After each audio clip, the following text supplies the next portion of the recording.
하나님은 영이시니 예배하는 자가 신령과 진정으로 예배할지니라. 아멘.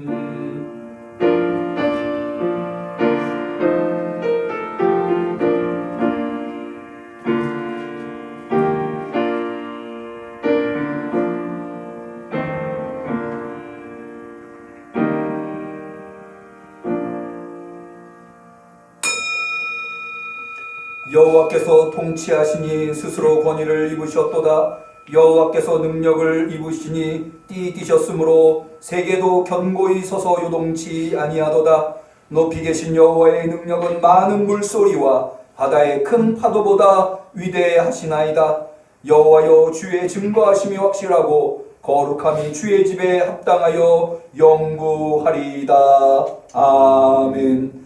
하나님은 온 우주 만물에 유일한 정통성 있는 참된 임금이십니다.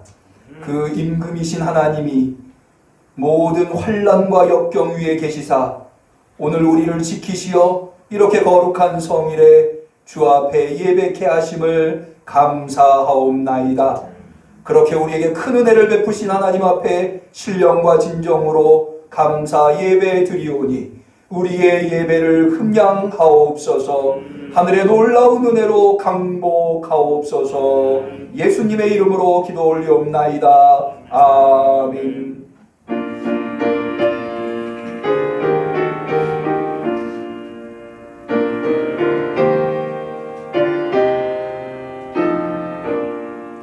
주 하나님 독생자 아낌없이 우리를 위해 보내주셨네. 십자가에 피 흘려 죽으신 주 내 모든 죄를 구속하셨네. 주님의 높고 위대하심은 내 영혼이 찬양하네. 주님의 높고 위대하심은 내 영혼이 찬양하네.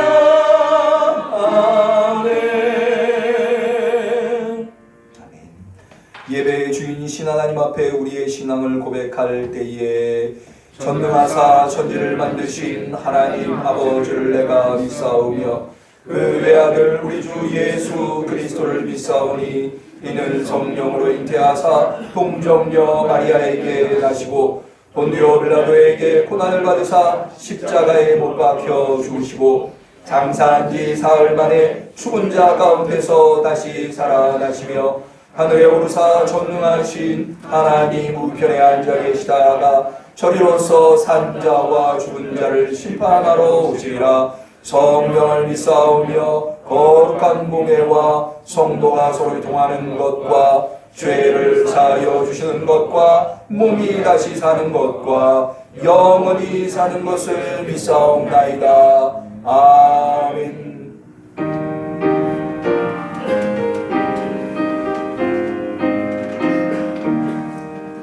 내 맘에 주여 소망 되소서. 주 없이 모든 일 없되어라. 밤이나 낮이나 주님 생각 잘 때나 깨게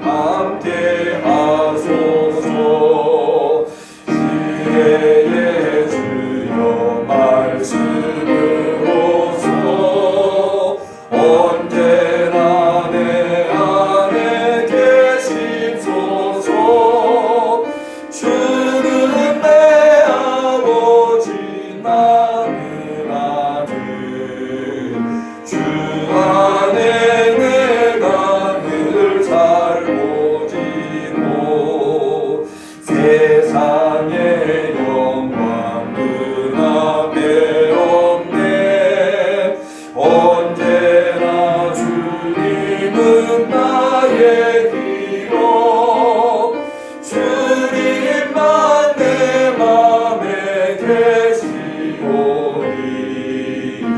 영원한 주님 참비하여라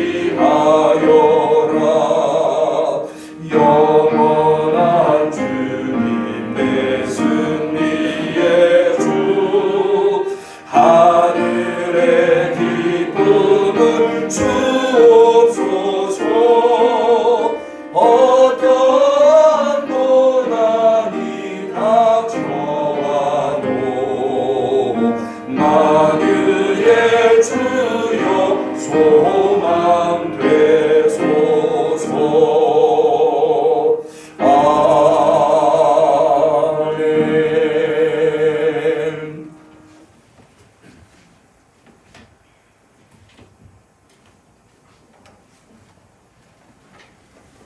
하시겠습니다. 온 우주 만물을 창조하시고 주관하여 주시는 하나님 아버지 감사드리옵나이다. 오늘도 복주심하여 약속하신 거룩한 주를 허락하시고 신령과 진정으로 예배드리게 하심을 감사드리옵나이다. 아멘. 전 세계적으로 창궐하고 있는 코로나19로 인해 오랜 기간 동안 사랑하는 교회와 성도님들을 직접 만나지 못하고 비대면으로 예배를 드리다가 이렇게 성전에 나와 성도님들과 함께 찬양과 기도로 예배드리게 하신 주님의 은혜에 감사드리옵나이다. 아멘. 어서속히 코로나19를 극복해서 사라져서 모든 것이 예전의 모습으로 돌아갈 수 있도록 축복해 주시옵소서. 아멘. 이제 아침 저녁으로 선선한 완연한 가을을 허락하심을 감사드리옵나이다. 활기찬 계절을 지내게 하시고 응암교회 성도님들 건강한 계절을 보낼 수 있도록 축복해 주시옵소서. 아멘. 응암교회 성도님들은 하나님만 바라보는 신앙을 허락하여 주시옵소서. 아멘. 바라보면 기도하게 되고 기도하면 응답받는 응암 성도님들로 삼아 주시옵소서. 아멘. 축복해 주시옵소서. 아멘. 주님께서 허락하신 역전 성전 이곳에서 모든 성도님들이 기도하며 새 성전의 꿈과 비전을 품고 준비하게 하심을 감사드리옵나이다. 응암 성도님들 기도하며 새 성전 건축이라는 큰 도전을 능히 이겨낼 수 있도록 능력의 능력을 더하여 주시옵소서. 이 일을 앞장서서 진행하시는 임규성 건축위원장님을 하나님께서 강하게 붙들어 주시고 지혜 주시고 건강 주셔서 어려움 없이 건축을 이끌어 나갈 수 있도록 축복해 주시옵소서. 아멘. 우리 성도님들은 건축위원장님과 시공사와 현장 감독님과 이웃을 위하여 오로지 기도하며 기도의 동역자가 될 수 있도록 인도하여 주시옵소서. 아멘. 건축 현장에서 아무런 사고나 불상사가 일어나지 않고 당초 계획대로 착착 진행될 수 있도록 하나님께서 진행하여 주시고 완공하여 주시옵소서. 아멘. 그리하여 2021년 봄에는 승전가를 부르면서 손에 손잡고 새 성전에 입당할 수 있도록 응암교회를 축복해 주시옵소서. 푸른 마르고 꽃은 떨어지되 오직 주의 말씀은 세세토록 있도다라고 베드로전서에 말씀하신 대로 모든 것이 변하고 세월을 이길 수 없지만 변하지 않는 영원한 생명이 되시고 우리의 소망이자 사랑이신 하나님의 말씀을 전하고 전하는 응암 성도님들로 삼아 주시옵소서. 역천동에서는 전도하고 응암동에서는 성전 건축하는 응암교회를 축복해 주시옵소서. 육신의 불편함으로 고통 가운데 있는 열화신 성도님들과 노권사님들 그리고 응암 성도들을 기억하여 주시고 치료의 손길로 고통이 사라지게 하시고 어서속히 병상을 박차고 일어날 수 있도록 온몸에 힘을 더하여 주시옵소서. 병마마비는 떠나가게 하여 주시옵소서.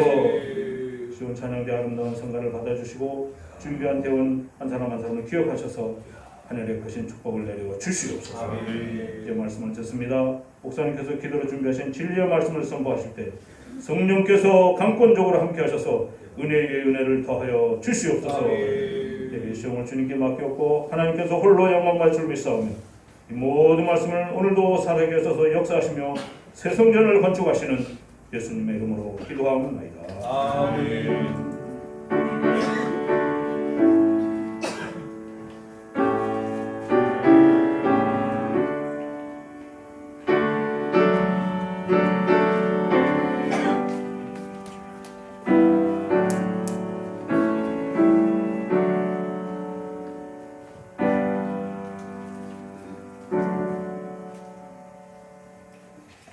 하나님께서 우리의 간절한 기도를 들어주시기를 축원합니다. 성시교독의 시간입니다. 교독문 23번 시편 98편의 교독문이 되겠습니다.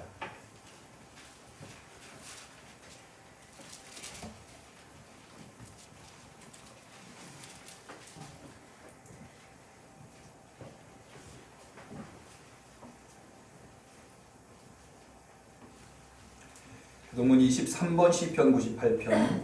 새 노래로 여호와께 찬송하라. 대저 기이한 일을 행하사 그 손과 거룩한 팔로 자기를 위하여 구원을 베푸셨도다. 여호와께서 그 구원을 알게 하시며 그 일을 열방의 목전에 명백히 나타내셨도다. 저가 이스라엘 집에 향하신 인자와 성실을 기억하셨으므로 땅의 모든 끝이 우리 하나님의 구원을 보았도다. 온 땅이여 여호와께 즐거이 소리할지어다. 우리를 바라여 즐거이 노래하며 찬송할지어다. 수금으로 여호와를 찬양하라. 수금과 음성으로 찬양할지어다. 나팔과 호각으로 왕 여호와 앞에 즐거이 소리할지어다. 바다와 거기 충만한 것과 그 중에 거한 자는 다 외칠지어다. 같이 합니다. 여호와 앞에서 큰 물이 박수하며 사람이 함께 즐거이 노래할지어다. 아멘. 하나님의 말씀은 레위기 2장 11절에서 13절의 말씀이 되겠습니다.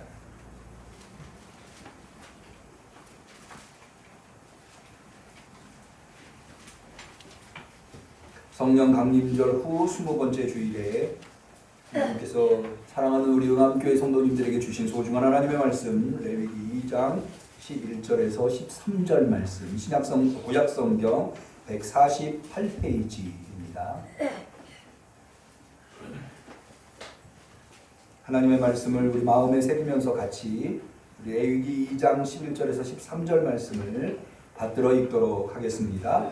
물은 너희가 여호와께 드리는 소제물에는 모두 누룩을 넣지 말지니 너희가 누룩이나 꿀을 여호와께 화제로 드려 사르지 못할지라. 처음 익은 것으로는 그것을 여호와께 드릴지라. 향기로운 냄새를 위하여는 단에 올리지 말지며 내 모든 소제물에 소금을 치라. 내 하나님의 언약의 소금을 내 소재에 빼지 못할지니 내 모든 예물에 소금을 드릴지니라. 아멘. 김면 집사님의 특성이 있겠습니다.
건강해 주셔서 너무 감사해요.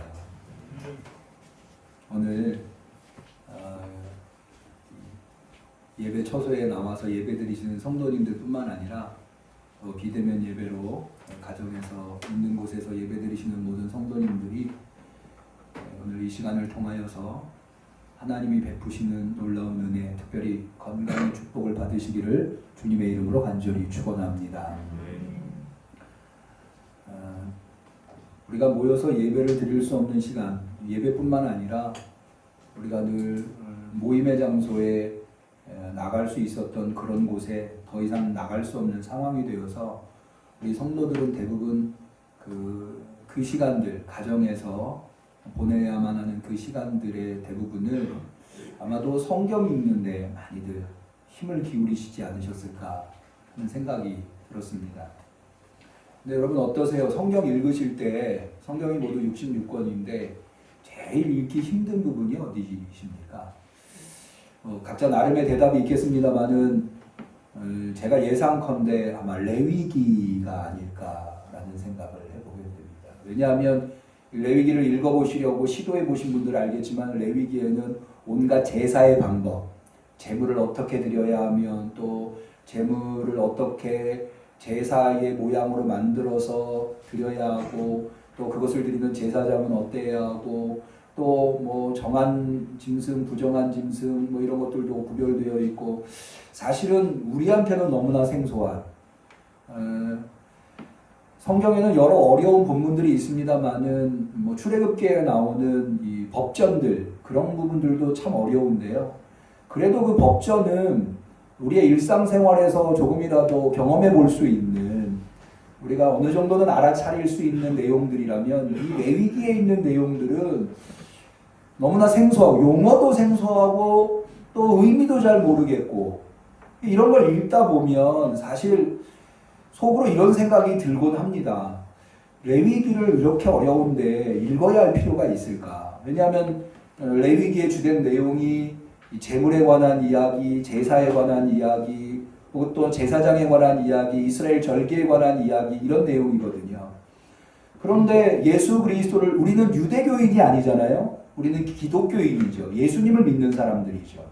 예수님이 오신 이후로 사실 우리는 레위기에 규정되어 있는 제사를 더 이상 드리지 않고 있지 않습니까? 드리지 않을 뿐만 아니라 드릴 필요도 없죠. 왜냐하면 이 레위기에 주로 이제 제물을 다루고 있는데 더 이상 우리는 짐승을 잡아서 하나님 앞에 제사를 드릴 필요가 없죠. 왜냐하면 예수님께서 온전한 완벽한 하나님의 어린 양으로서 세상의 모든 죄를 예수 그리스도의 십자가에서 해결하셨다고 믿고 있기 때문에 다시 말해서 우리가 하나님 앞에 더 이상 레위기에 있는 대로 제물을 드릴 필요가 없는 게 온전한 하나님의 제물로 예수님께서 자신을 드렸기 때문에 우리는 더 이상 그럴 필요가 없다고 하는 거죠. 우리 모두 그렇게 믿으십니까? 그러니까는 여기 나와 있는 제물을 어떻게 잡아야 하며 어떻게 뭐 각을 떠야 하며 뭐 흔들고 들고 요제, 전제, 화제 이런 용어들을 우리가 알 필요가 있을까? 또 제사장에 관한 이야기도 많이 나오는데 우리에게는 또한 예수님께서 대제사장, 온전하며 또 하나님 앞에서 가장 완벽한 대제사장으로서의 역할을 해주셨지 않았습니까?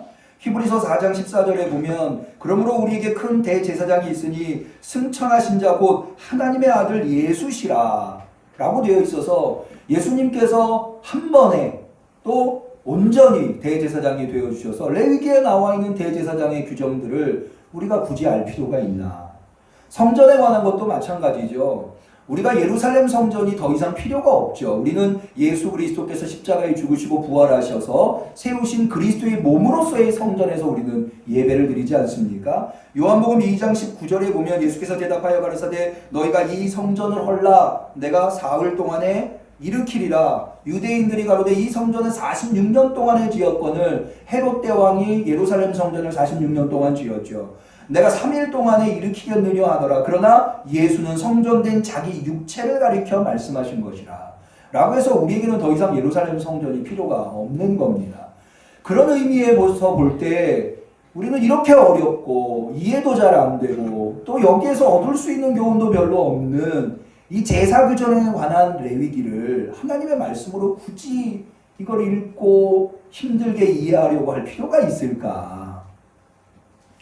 이런 생각이 듭니다. 그래서 그런지 사실 목회자들이 제일 설교하기 어려워하는 성경 본문도 이 레위기입니다. 너무나 전문적이고 또 더 이상 이대로 이게 제사를 드릴 필요가 없고, 그래서 제가 오늘 레위기를 선택한 이유도 제가 지난 3년간 저는 늘 설교를 하려고 본문을 성경 말씀을 선택할 때 여러 가지를 고려합니다만 그 중에 중요하게 고려하는 것이 성경 66권 전체가 다 하나님의 말씀이기 때문에 어느 한 곳에 편중되지 않고 골고루 우리 성도들이 다 하나님의 말씀을 좀 접할 수 있도록 설교 본문의 말씀을 선택하는데, 지난 3년간 제가 레위기를 가지고 설교한 것이 재작년에 오후 예배 때 한 번 설교한 것 외에는 없더라고요. 그래서 저에게도 사실은 이 레위기가 참으로 어려운 하나님의 말씀입니다.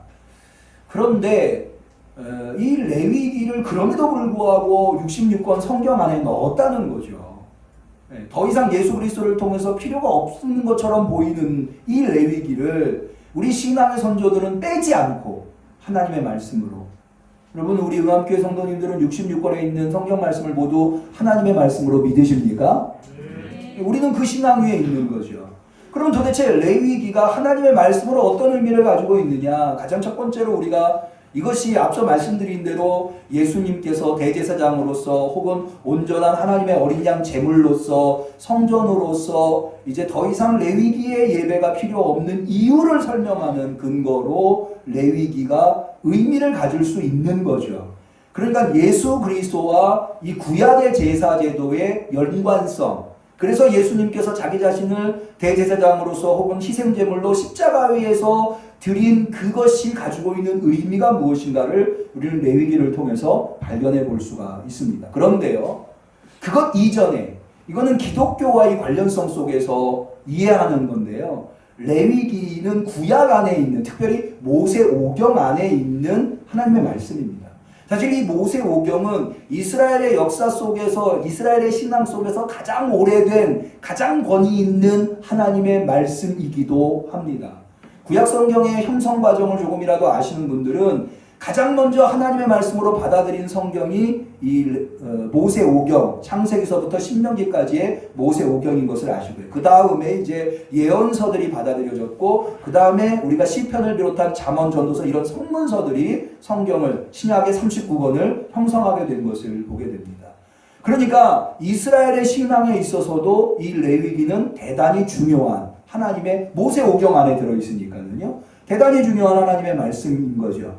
근데 생각해보면 그도 그럴 것이, 이 레위기, 이스라엘의 신앙에서 제사가 얼마나 중요합니까? 근데 그 제사를 어떻게 드려야 하는가에 대한 규정을 레위기가 하고 있으니, 레위기를 제사에 관여한 모든 사람들, 제사장뿐만 아니라 제사를 드려야 하는 사람들, 그런 사람들 제주라고 하거든요. 제사의 제물을 가져와서 제사장이 제사 드릴 수 있도록 하는 이가 제주라고 하죠. 제주도 이 규정을 알아야 돼요. 모름지기 유대인이라면 누구나 다 이 규정을 알아야 되겠죠. 그런데요, 사실 이렇게 생각해보면 레위기가 성경 안에 들어와 있는 것이 너무나 당연해 보이지만, 레위기라고 하는 성경이, 모세오경이라고 하는 성경이 언제 오늘날 우리가 보는 대로 형성되었는가 라고 하는 것, 이 역사적인 사건을 추적하면 사실은 그거보다 훨씬 더 깊은 의미를 담고 있더라고요. 오늘은 바로 그 부분에 대해서 생각해 보려고 하는데요. 결론부터 먼저 말씀드리면, 레위기가 형성된 때는, 레위기가 오늘날, 레위기뿐만 아니라 모세오경, 레위기를 포함한 모세오경이 오늘날 우리가 보는 대로 형성된 시기를 학자들은 언제로 보냐면 바벨론 포로 시기로 봅니다. 바벨론 포로 시기. 그걸 어떻게 알 수 있냐? 우리 레위기 19장을 한번 보실까요? 아니, 26장을 한번 보실까요? 레위기 26장 40절입니다. 레위기 26장은 레위기의 여러 제사 규정들을 열거하고 마지막에 이 제사 규정대로 순종해야 한다고 하는 것을 결론적으로 이야기하는 부분인데요. 40절을 한번 보죠. 그들이 여기 그들은 이스라엘 민족을 의미합니다. 자기 죄와 그 열조의 죄와 및 그들이 나를 거스린, 여기 나라고 하는 건 하나님을 말씀하는 거고요. 거스린 허물을 자복하고 또 자기들이 나를 대항함으로 하나님을 대항함으로 나도 그들을 대항하여 하나님이 이스라엘을 대항하여 그 대적의 땅으로 끌어갔음을 깨닫고 그 할례받지 아니한 마음이 낮아져서 그 죄악의 형벌을 순히 받으면 이라고 해서 이미 레위기 26장 41절에 이스라엘이 바벨론의 포로로 끌려간 경험이 전제되어 있다고 하는 것을 그 대적의 땅으로 끌어갔음을 깨닫고 라고 되어 있어서 전제되어 있음을 보기 때문에 이 레위기는 포로기 이후에 바벨론 포로기 이후에 기록된 것이다. 그렇게 생각해 보면 사실은 좀 레위기가 의아한 것이 여러분 바벨론 포로 시대의 유대인들은 어떠한 삶을 살았습니까? 그들은 제사를 드릴 수 없는 삶을 살았어요. 성전도 다 파괴됐기 때문에 제사 드릴 성전도 없었고요. 또 재물을 노예가 무슨 재물을 드립니까? 드릴 재물도 없었어요. 물론 제사장들도 바벨론의 포로로 끌려가서 제사장은 있었으나 제사장이 제사장의 역할, 성전도 없고 재물도 없는데 무슨 제사장의 역할을 합니까? 유대인들이 바벨론의 포로로 끌려가서 그저 할 수 있는 것이라고 하는 것은 그발강가에 모여서 그저 하나님 앞에 회개하고 탄식하는 일밖에는 할 수 있는 게 없었거든요. 그런 시기에 이 다른 것도 아닌 이 제사 규정을 하고 있는 이 레위기를 하나님의 말씀으로 받아들였다고 하는 것은 아니 제사도 드릴 필요가 없는데 제사를 드릴 수도 없는데 제사 규정을 왜 하나님의 말씀으로 받아들였을까요? 이거는 행할 수도 없는 건데 사실 바벨론 포로기 때 이스라엘의 신앙을 보면 이스라엘이 바벨론 포로로 끌려간 것을 그 원인이 제사를 잘못 드렸기 때문이라고 생각하지는 않았어요. 그들이 하나님이 허락하신 가나안 땅에서 멸망하고 바벨론의 포로로 끌려온 것은 제사를 잘못 드려서가 아니라 예언자들이 이야기한 하나님이 명하신 우상숭배를 금하였었던 것을 우상숭배하고 가난하고 힘없는 사람들을 짓밟고 자신의 욕심을 채우려고 착취하고 이런 모습들 때문에 이스라엘이 하나님 앞에 범죄해서 결국에는 하나님의 심판으로 바벨론의 포로로 끌려갔다고 생각을 했거든요. 그래서 시편 50편 8절에 보면 하나님은 시인을 통해서 이런 말씀을 하십니다. 내가 너의 재물을 인하여는, 이것은 하나님이 이스라엘의 재물에 대해서 평가를 하시는데요. 너의 재물을 인하여는 너를 책망치 아니하리니 내 번제가 항상 내 앞에 있음이로다. 다시 말해서 이스라엘은 하나님 앞에서 항상 올바른 방법으로 하나님 앞에 제사를 드렸다고 하는 자부심이 있었습니다. 그럼에도 불구하고 이스라엘이 바벨론의 포로로 끌려와서 더 이상 제사를 드릴 수 없는 상황에서 이 제사에 대한 여러 규정들, 규칙들 이런 것들을 하나님의 말씀으로 받아들인다고 하는 것은 어떤 의미일까요? 그것은 아마도 그들이 제사조차도 자신들이 자부했었던 제사조차도 우리가 정말로 올바로 하나님 앞에 드렸는가? 거기에 잘못은 없었는가? 만약에 제사를 드리는 것에 잘못이 없었다면 왜 우리는 이렇게 바벨론의 포로로 끌려서 제사 드릴 수 없는 상황이 되었는가? 여기에 대한 뼈저린 반석이 철저히 자신들이 자부하고 자랑했었던 그 제사에 대해서 다시 한 번 더 곱씹어보는 하나님 앞에서 그런 자기 반성이 바로 이 레위기를 하나님의 모세오경 안에 들어있는 하나님의 말씀으로 있게 한 근거가 아닌가. 이스라엘 사람들은 그발강가에 모여서 하나님 앞에 사실 처참한 이 제사와 관련해서 처절하리만큼 다시 제사를 드릴 수 있게 해달라고 하는 고백을 하는데요. 시편 42편에 보면 여러분이 잘 아실 겁니다. 내 영혼아 하나님 곧 생존하시는 하나님을 갈망하나니 내가 어느 때에 나아가서 하나님 앞에 배울고 어느 때에 나아가서. 그러니까는 바벨론의 포로로 끌려와서 그발강가에 모여서 그저 탄식하며 울 수밖에 없는 이 이스라엘 사람들, 예루살렘 성전에 모여서 기쁨으로 하나님 앞에 제사 드렸었던 그때를 생각하면서 내가 언제나 그것을 다시 회복할 수 있을까? 내가 전에 성의를 지키는 무리와 동행하여 기쁨과 찬송의 소리를 바라며 저희를 하나님의 집으로 인도하였더니 이제 이 일을 기억하고 내 마음이 상하는도다. 내 영혼아, 내가 어찌하여 낭망하며 어찌하여 내 속에서 불안하여 하는고 너는 하나님을 바라라. 아주 유명한 시편이 있지 않습니까? 그러니까는 그발강가에 모여서 탄식하면서 도대체 우리가 하나님 앞에 예배드리는 그 기쁨, 그것을 언제나 회복할 수 있을까? 도대체 우리의 예배가, 우리의 제사가 뭐가 잘못되었길래 우리는 이렇게 다른 건 몰라도 제사만큼은 잘 드렸다고 자보해 왔는데 왜 우리는 제사도 못 드리는 바벨론의 포로에 끌려와서 이 고통을 당하고 있는 걸까? 거기에 대한 심각한 반성이 바로 레위기를 하나님의 말씀으로 자리 잡게 하는 원인이 아닌가. 저는 이 지점이 오늘날 우리 한국교회에 대단히 중요한 교훈을 주는 지점이라고 생각을 합니다. 여러분, 우리 한국교회 성도들이 늘 목회자들이나 설교자들이 하나님의 말씀대로 살아라 하지만 그리 살지 못한 부분들이 많이 있죠. 그러나 하나님의 말씀대로 살지 못한 부분이 있다 하더라도 적어도 예배드리는 것만큼은 우리 한국교회 성도들 따라올 수 있는 민족이 있습니까? 제가 예전에 러시아에서 선교하는 선교사님의 얘기를 듣고 좀 충격을 받은 적이 있는데요. 이 러시아 사람들 중에 자신이 러시아에 있는 러시아 정교회라고 하는 예수님을 믿는 종파가 있거든요. 근데 이 러시아 정교회는 굉장히 오래된, 거의 1000년, 2000년을 이야기할 수 있는 그런 기독교 종파인데요.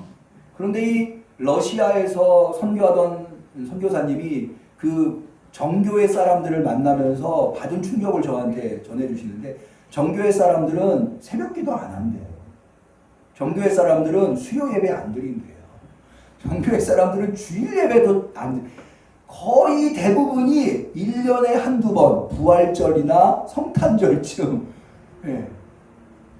교회 와서 예배 드린다는 거예요. 그래도 평생 자기가 그리스도인이라고 생각하며 산대요.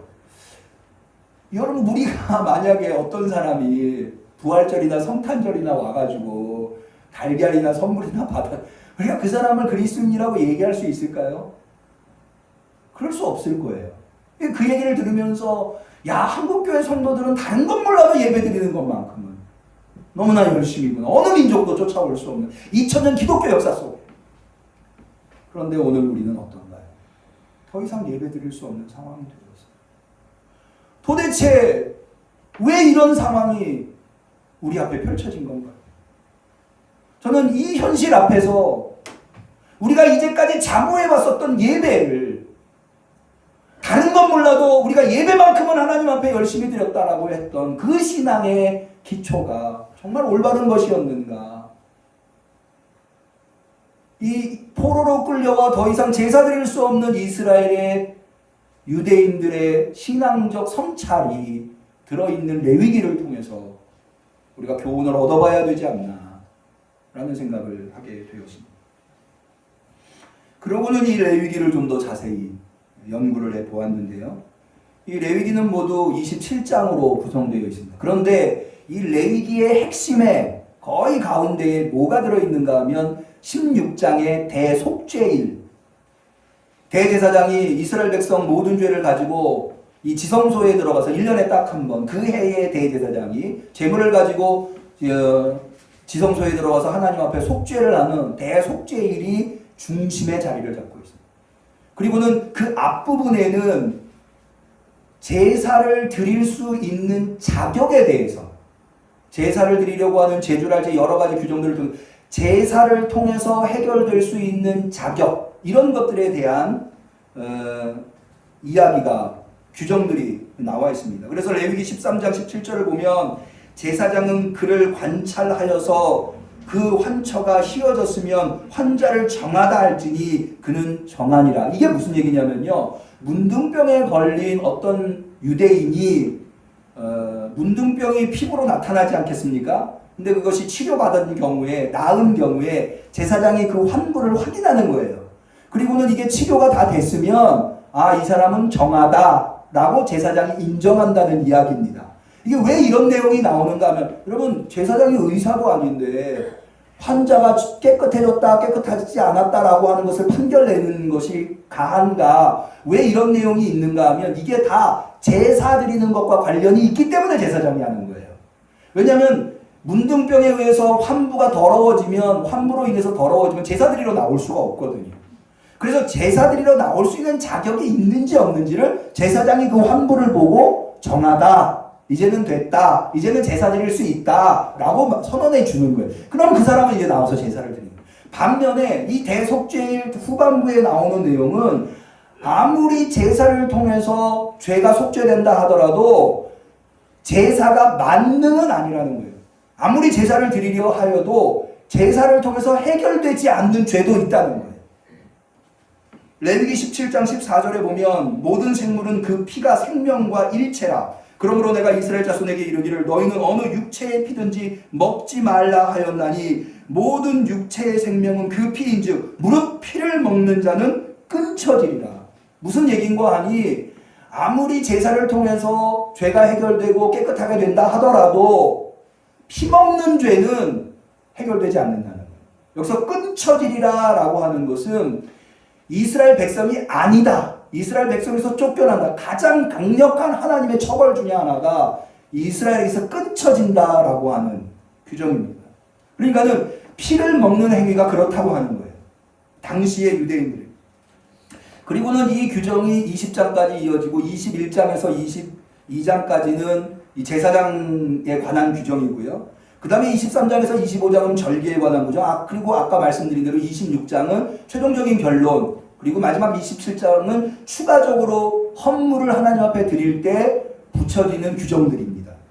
그러니까 다시 말해서 이 레위기의 핵심에는 대속죄, 하나님한테 제물을 드림으로 말미암아 하나님으로부터 뭔가 속죄를 받으려고 하는 것, 이게 제사의 본질적인 의미를 가지고, 거기에서부터 그런 제사를 드리는 사람들이 갖추어야 할 자세, 삶의 태도, 이런 것들을 규정하고 있다는 거죠.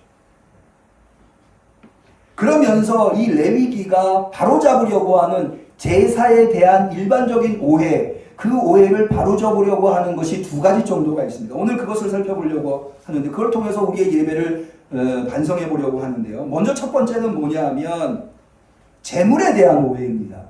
그것은 하나님한테 제물을 드림으로 말미암아 하나님을 기쁘시게 해서 하나님의 마음을 움직이려고 하거나 하나님 자체를 움직이려고 하는 시도가 제사나 제물이 아니라고 합니다. 자, 오늘 우리 본문으로 좀 다시 돌아가 보죠. 레위기 2장입니다. 레위기 2장은 1절에서부터 10절까지 소제에 대한 이야기입니다. 소제라고 하는 것은 곡물로 드리는 제물을 의미합니다. 소제, 곡물입니다. 곡물.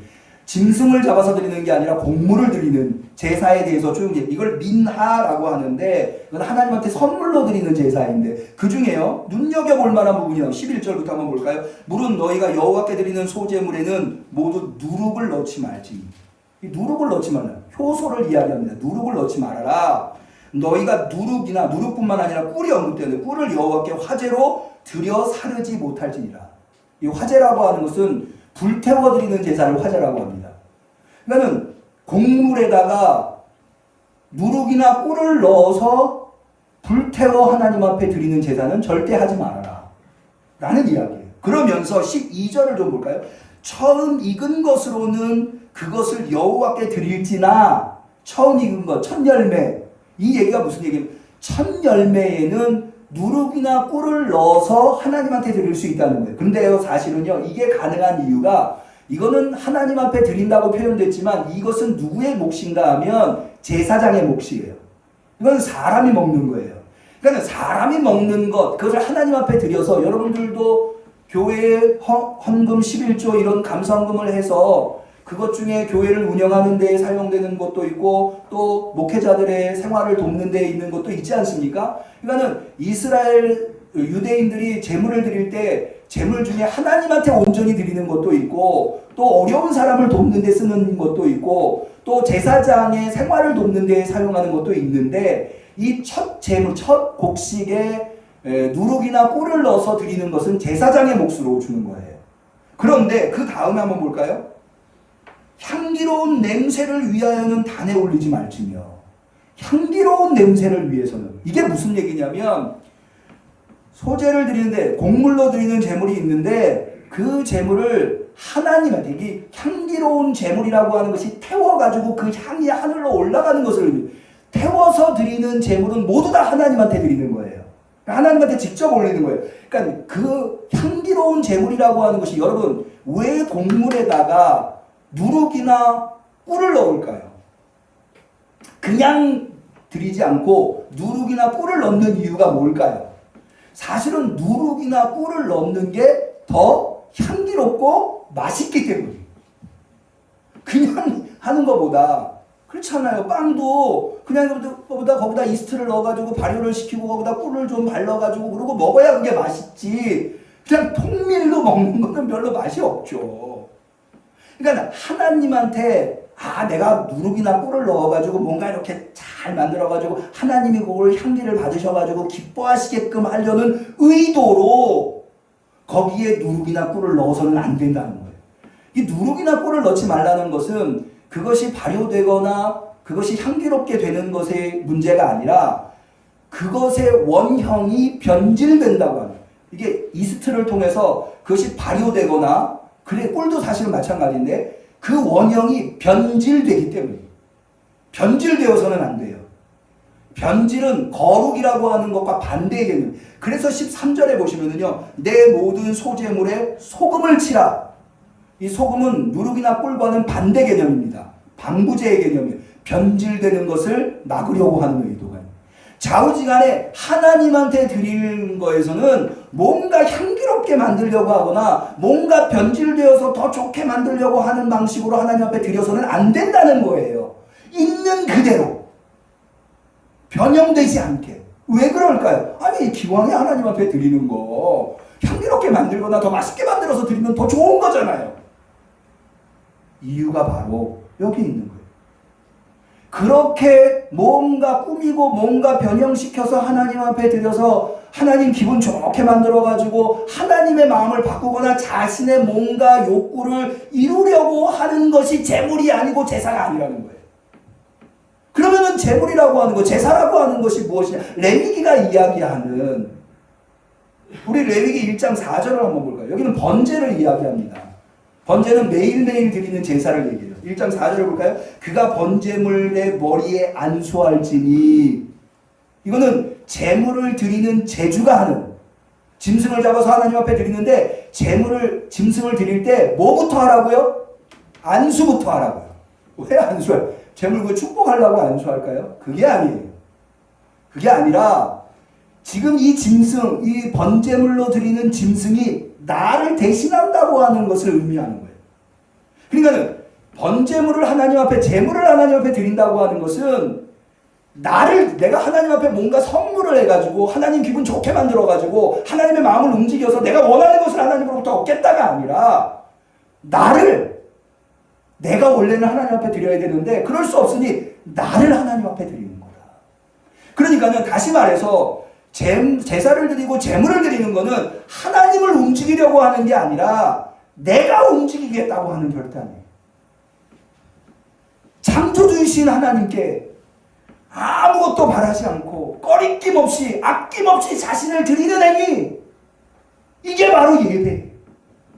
그럼 왜 우리는 하나님, 창조주이신 하나님 앞에 우리를 드리는 걸까요? 그걸 통해서 하나님과 교제의 삶을 살려고 하는, 하나님과 결속된 삶, 하나님께 드려진 삶이란 하나님과의 교제의 삶. 여러분, 하나님께 제물을 드리지 않는, 나를 드리지 않는 자의 삶은 하나님과 단절된 삶이에요. 하나님과의 단절된 삶을 저는 한마디로 상실의 삶이라고 봅니다. 적어도 네 가지를, 그 자는 상실, 하나님께 자신을 드리지 않는 자는 네 가지를 상실하는데요. 첫 번째는 행복을 상실해요. 여러분, 에덴 동산에서 아담은 가장 행복했어요. 그러나 하나님과 단절되자 에덴 동산에서 쫓겨나 고통의 삶을 살아요. 행복을 상실한 삶을 살아요. 두 번째는 생명을 상실한 삶을 살아요. 에덴 동산에는 두 가지 특별한 나무가 있었죠. 선악을 알게 하는 나무와 또 뭐가 있었습니까? 생명나무가 있었어요. 하나님과 단절되자 제일 먼저 에덴 동산에서 쫓겨나자 그가 제일 먼저 잃어버린 것이 생명나무 실과였어요. 세 번째는 뭔가 하면 진리를 상실한 삶이에요. 여러분, 인간이 인생을 살아갈 때 진리가 대단히 중요합니다. 왜냐하면 진리는 불변하는 것, 불변하는 것에 기대어 있어야 이 세상 풍파 속에서 흔들리지 않는, 허무하지 않는 삶을 살아갈 수 있어요. 그런데 하나님만이 절대 불변의 진리입니다. 여러분, 하나님 외에도 여러 진리들이 있죠. 그러나 그 진리들은 유사진리, 상대적 진리예요. 오직 하나님만이 절대 진리인 줄로 믿으시기를 바랍니다.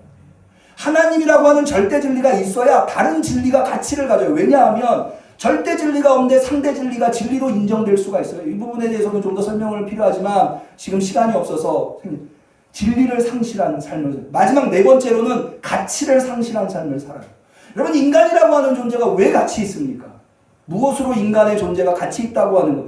AI를 연구하는 많은 학자들이 사실은 AI가 발달되면 굉장히 두려운 시대가 올 거라고. 왜냐하면 AI한테 인간이 가치 있는 존재라고 하는 설명이 불가능하다고 봐요. 왜냐하면 AI는 신을 인정하지 않아요. 여러분, 인간의 모든 문화와 모든 삶의 기초들이요, 법도 마찬가지예요. 다 인간의 존엄이라고 하는 것을 기반으로 하고 있어요. 인간의 존엄. 근데 인간이 왜 존엄하죠? 인간이 뭐 때문에 존엄하죠? 그럼 자연과학에서 이야기하는 인간은 원숭이로부터 와서 원숭이나 인간이나 별반 차이가 없어요. 인간의 문화라는 것도 마찬가지예요. 짐승의 그것과 별반 차이가 없는 거예요. 다 상대적인 거니까. 그러니까 하나님이라고 하는 존재가 없으면 인간이라고 하는 존재의 가치를 부여할 방법이 없는 거예요. 한 가지 단적인 예로, 여러분, 갈릴레오가 지동설을 주장하잖아요. 천동설이 아니라. 당시에는 천동설. 그런데 종교재판을 받죠. 그게 왜, 아니, 과학적인 사실을 얘기했는데 왜 종교재판을 받는 줄 아세요? 왜 고대 사람들은 지동설이 아니라 천동설이라고 생각해요? 지구에 누가 있어요? 하나님이 가장 귀하게 만드신 인간이 지구에 있거든요. 그러니까는 지구가 우주의 중심이 되어야 되는 거예요. 그런데 갈릴레오는 그게 아니라는 거예요. 자기가 가만 보니까 지구가 돌고 있다는 거죠. 태양을 중심으로. 그래서 그게 종교 재판을 받게 되는 거예요. 인간의 가치가 떨어지기 때문에. 그 가치가 떨어지면 그를 만든 하나님의 가치가 떨어지기 때문에. 여러분, 인간의 가치라고 하는 것은 하나님과의 교제 속에서 증명되는 거지 그 무엇으로도 증명이 안 됩니다.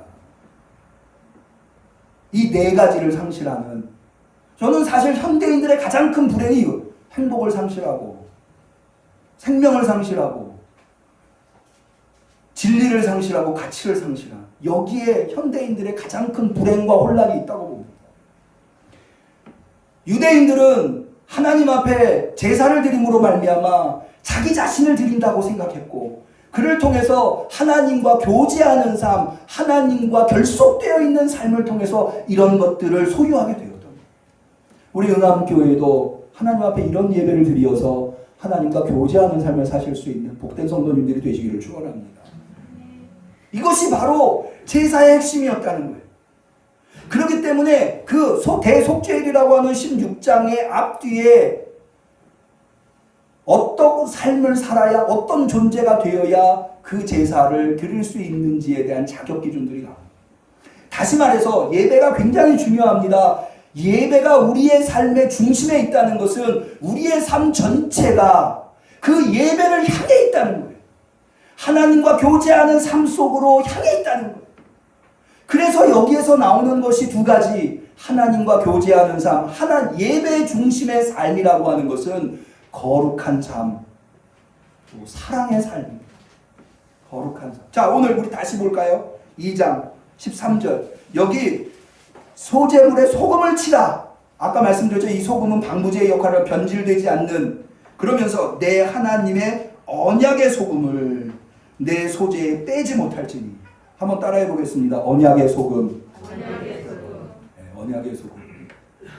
이 언약의 소금이라고 하는 것은 뭐냐면 언약이 지켜지는, 언약이 왜곡되지 않는, 언약이 지켜지는 삶을 바로 이 소재의 근거로 삼는다는, 거룩한 삶, 깨끗한 삶, 변형되거나 변질되지 않는 삶, 그것이 제사의 중심이라는 거예요. 이것과 더불어서 제가 이 레위기를 쭉 읽으면서 깜짝 놀란 사실은요, 여러분, 내 이웃을 내 몸과 같이 사랑하라, 제사와 무슨 관련이 있나요? 별 관련이 없는 것처럼 보이죠? 근데 내 이웃을 내 몸과 같이 사랑하라고 하는 규정이, 계명이 레위기에 나와요. 레위기 19장을 한번 보세요.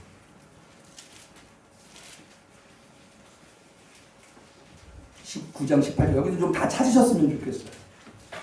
레위기 19장 18절은 같이 좀 읽어, 아주 중요한 말씀이기 때문에. 자, 찾으셨습니까? 우리 한번 같이 마음에 새기면서 한번 읽어보도록 하겠습니다. 원수를 갚지 말며 동포를 원망하지 말며 이웃 사랑하기를 내 몸과 같이 하라. 나는 여호와니라. 아니, 제사 규정과 이게 무슨 상관이 있어요? 그게 바로 하나님과 교제하는 삶이기 때문에, 하나님과 교제하는 삶을 사는 자는 사랑의 삶을 살 수밖에 없어요. 그래서 예수님은 요한복음 15장에 이렇게 말씀하십니다. 아버지께서 나를 사랑하신 것 같이 나도 너희를 사랑하였으니 나의 사랑 안에 거하라. 내가 이것을 너희에게 이루면 내 기쁨이 너희 안에 있어 너희 기쁨을 충만하게 하려 함이니라. 할렐루야. 이렇게 하나님과의 교제의 삶을 살면서 그 삶의 형태가 거룩함과 사랑의 실천이라면 그 삶은 기쁨의 삶으로 가득 차게 된다고 합니다. 여러분, 현대인들이 왜 이렇게 기쁨을 잃어버린 삶을 삽니까? 현대인들만큼 많이 소유한, 역사 속에 소유한 사람들이 있었습니까? 현대인들만큼 그렇게 많은 교육을 받은 사람들이 있었습니까? 그런데도 왜 그들은 기쁨을 상실합니까? 하나님과 교제하는 삶, 거룩한 삶, 사랑의 삶을 잃어버렸기 때문이에요. 한 가지 더 말씀드릴 게 있어요. 그러면 이런 하나님과의 교제의 삶은 우리가 하나님 앞에 제물을 드렸기 때문에 가능한 것인가? 하나님과 교제하는 삶의 근거가 제물인가? 아니라는 거예요. 제물에 대한 여러 규정들을 이야기하고 있지만 하나님이 우리와 교제하는 삶을 허락하신 것은 전적으로 제물 때문이 아니라 하나님의 은총이라는 거예요. 여기에는 아주 놀라운 원리가 있는데요. 여러분은 왜 짐승을 잡아서 하나님 앞에 드립니까? 짐승을 잡아서 드린다는 건 죽였다는 거예요. 여러분, 죄의 결과가 뭡니까? 죄의 싹은 사망. 여러분, 우리가 범죄하면 사망이 우리를 찾아와요. 그래서 우리는 죽을 수밖에 없어요. 그래서 죄의 싹은 사망이에요. 근데 내가 죽을 수밖에 없지만 하나님은 그 사망이 작용하도록, 나에게 작용하도록 하는 것을 막아주시려고 그 사망이 대신 작용할 수 있는 다른 존재를 허락하셨는데 그게 제물인 거예요. 그러니까는 우리가 하나님 앞에 제물을 잡아 드릴 수 있다는 거는 내가 죽어야 되는데 하나님이 이 제물이 죽는 것으로 너의 죄의 작용, 필연적인 작용, 예를 들어서 내가 누구를 때렸어요. 그럼 그 사람 가만히 있겠어요? 필연적으로 그 사람이 나한테 가해하겠죠. 이게 필연적인 인과응보의 결과예요. 내가 죄 졌으니까 내가 죽어야 돼. 그런데 내가 죽을 수 없으니 이 사망이 작용할 수 있는 대체물로 제물을 허락하신 거예요. 이 제물은 나에게는 은총인 거예요. 그러므로 하나님과 교제하는 삶의 근거는 제물이 아니라 하나님의 은총입니다. 하나님이 나를 사랑하셔서 나와 교제하기로 하나님이 결단하시고 하나님과 교제하기 위해서 내 죄를 해결하시기 위해서 은총으로 제물이라고 하는 것을 대신할 수 있도록 허락하신 겁니다. 여러분들에게 깨달음이 있으시기를 축원합니다.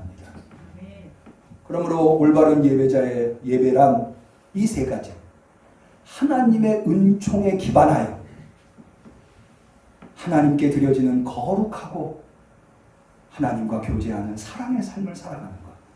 바로 이스라엘은 제물을 잡아서 드리는 것은 너무나도 잘했지만 이것이 이 제사와 제물이 가지고 있는 본질적인 의미, 하나님의 은총에 기반해 하나님 앞에 거룩하고 이웃을 사랑하는 삶을 살지 못하여 그들이 드린 제사까지 빼앗겨버린 바벨론의 포로로 끌려와 처절하게 올 수밖에 없는 상황이 되었다고 하는 반성이 레위기 안에 녹아 있는 것입니다. 저는 우리 응암교회 성도님들이 정말로 하나님이 받으시는 예배를 드리실 수 있기를 축원합니다. 여러분들의 삶의 예배가 중심이 되기를 축원합니다. 그리 될 수 있도록 여러분의 삶을 하나님의 은총 위에 세우시기를 바랍니다. 어찌하든지 타락한 세상 속 거룩하고 사랑이 넘치는 하나님과 교제하는 삶을 사시는, 그리고는 다시 하나님 앞에 나와서 예배로 하나님께 영광 올려드릴 수 있는 우리 성도님들이 되시기를 주님의 이름으로 간절히 축원합니다. 기도하겠습니다. 하나님 아버지, 오늘 우리에게 오랜만에 이렇게 모여서 예배를 허락하시니, 드릴 수 있는 예배를 허락하시니 참으로 감사를 드립니다. 주님, 몰랐습니다. 예배 드리는 것조차도 하나님의 은총이었다고 하는 것, 그리고 그 예배라고 하는 것이 오늘 주일 예배 11시에 와서 드리는 것으로 끝이 아니라 예배가 교제하는 삶이었다고 하는 것, 이제 결단합니다. 은총의 사람이 되겠습니다. 거룩한 성도가 되겠습니다.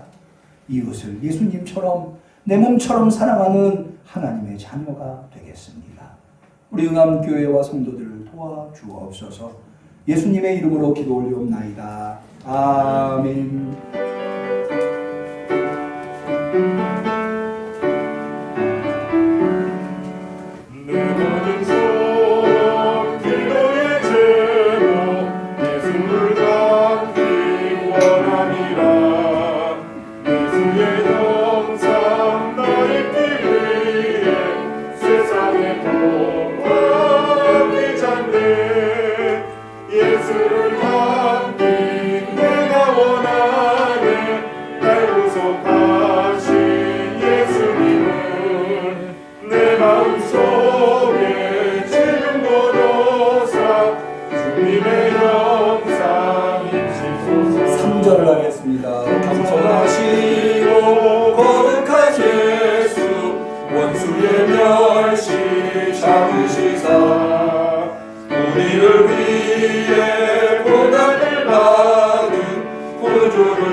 내 마음속에 지는 보도사 주님의 영상 인치소서.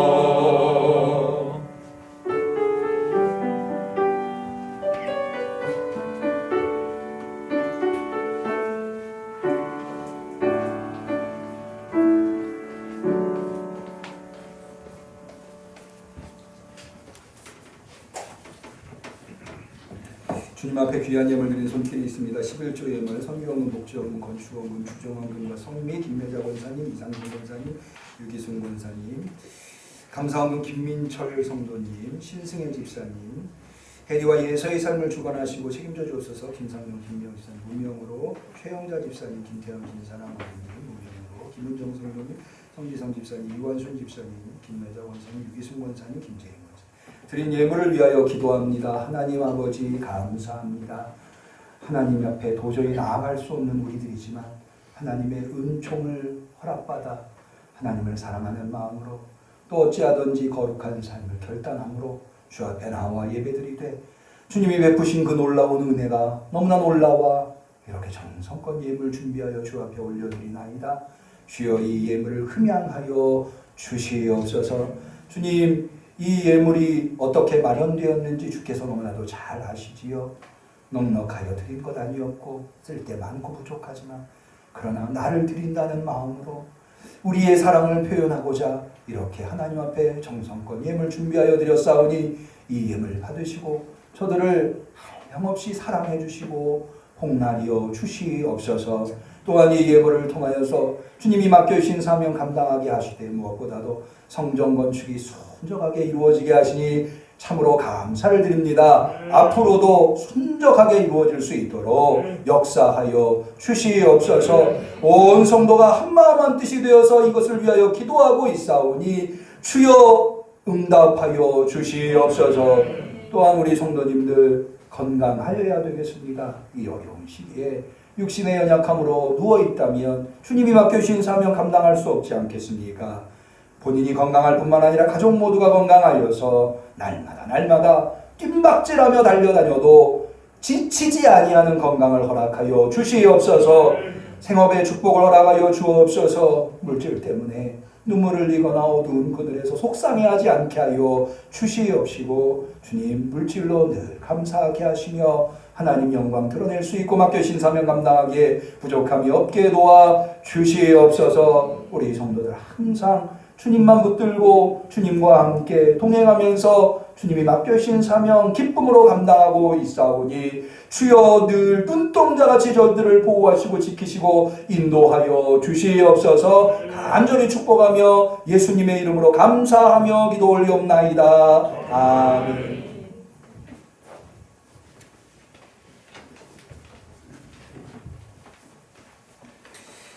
이번 주에 생일 맞으신 분이 계십니다. 김수남 집사님, 최영자 집사님, 임정예 원사님, 이완순 집사님, 이렇게 이번 주에 생일이시네요. 우리 최영자 집사님 이렇게 오셨네요. 자리에서 잠깐 일어나 주시고요. 이완순 집사님 일부 예배를 드리시고 가셨습니다. 우리 한번 기도하겠습니다.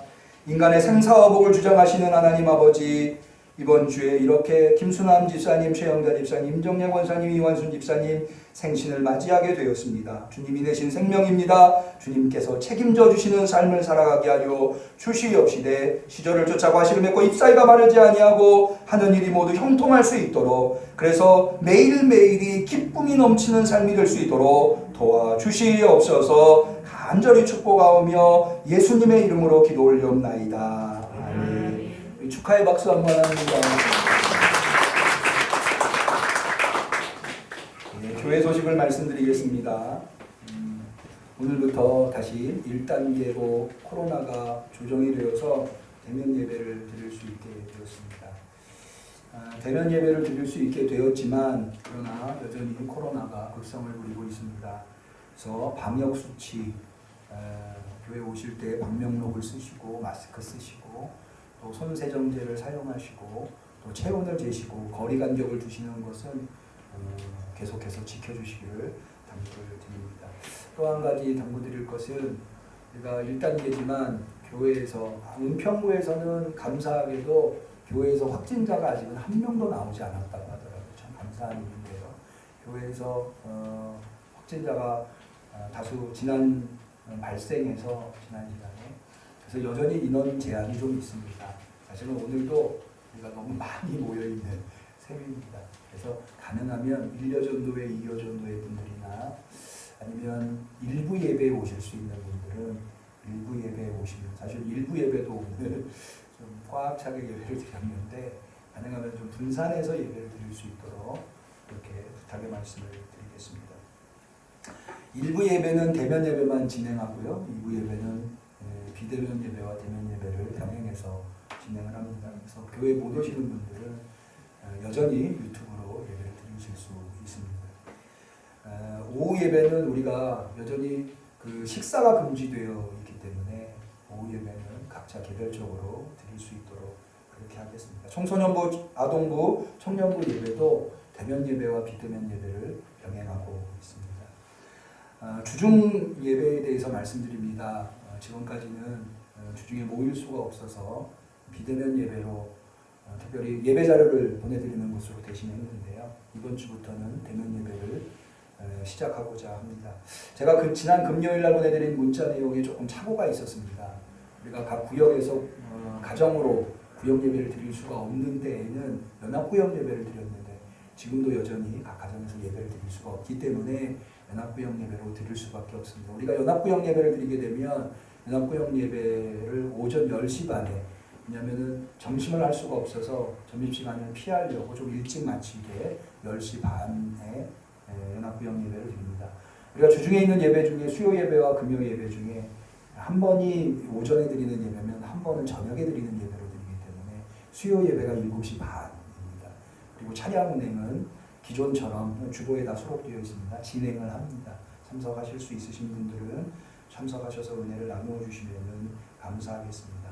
새벽 기도회도 5시 반에 있습니다. 다만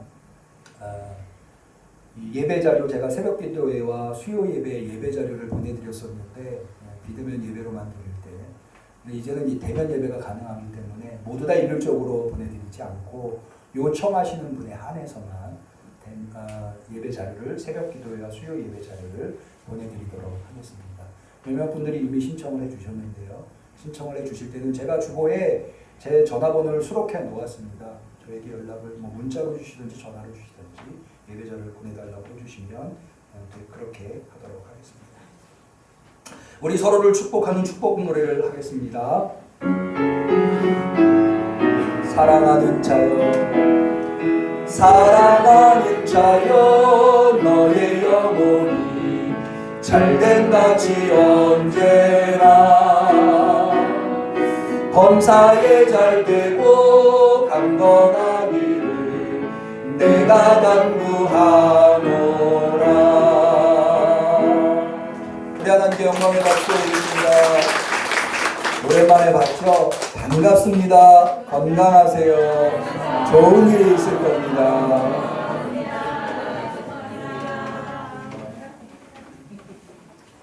감사합니다. 송영하시겠습니다.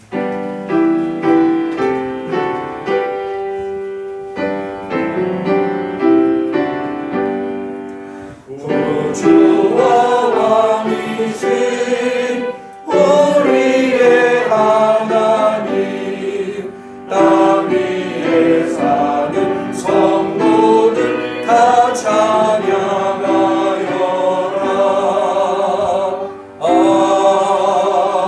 아멘.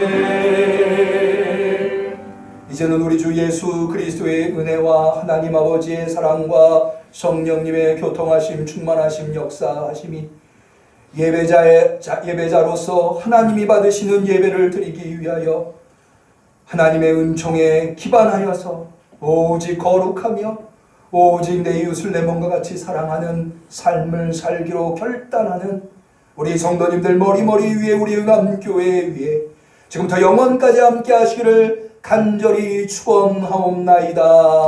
아멘.